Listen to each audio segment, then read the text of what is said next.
egameni lakhe noma lokhu kanye letitsintsana nahulumende atiyikuphepha ingakathi ihlolisisi ngeliso letemtsetfo ingcwele temtsetfo. Ngitsike Madam President lamandla ekubuka lama MOUs vela hlala kithi i-correct impunga sinikwa i-constitution. Ngiyeva ke ukuthi endlini mhlamba asichaze ngoba sekunama versions lamanengi.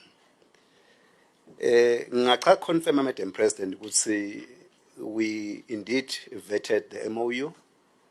Mhlambe ngakafiki lokuthi siyayivetha Madam President ngichazele ukuthi i-MOU phela is non-binding between the parties.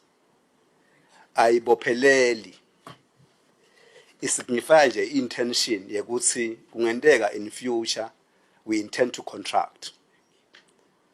Hayi ukuthi sesiyabophelelana. I-intention of the parties labafuna kwenda. Lokho ukuthi ke Madam President ngiyavuma lo sayibona ngiyasula usingabe kuvalekeke kabi ngoba i-report ikhuluma lokunye kuvakaleke kabi lokuthi ngazi ukuthi ayikho sayibona sayivetha sayiclearisha for cabinet attention ya cabinet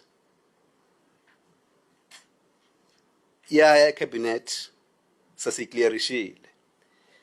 Angicali ke kuyichaza Madam President la etimpungeni kuphela ngichaze nasengcenye lokuthi ikhona ngabe angendi kona Madam President mangathi ayikho kani ngiyathi ukuthi ikhona ngayisayinela ngayiclearisha and it was dealt with at cabinet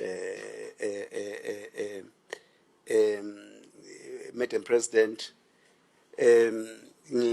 nangita ukhumbula kahle kumbe kwakusherisha substantive mvunankulu at the time i-deliberate cabinet manje siyayati siyibonile siyivethile sayiclearisha for cabinet and attention.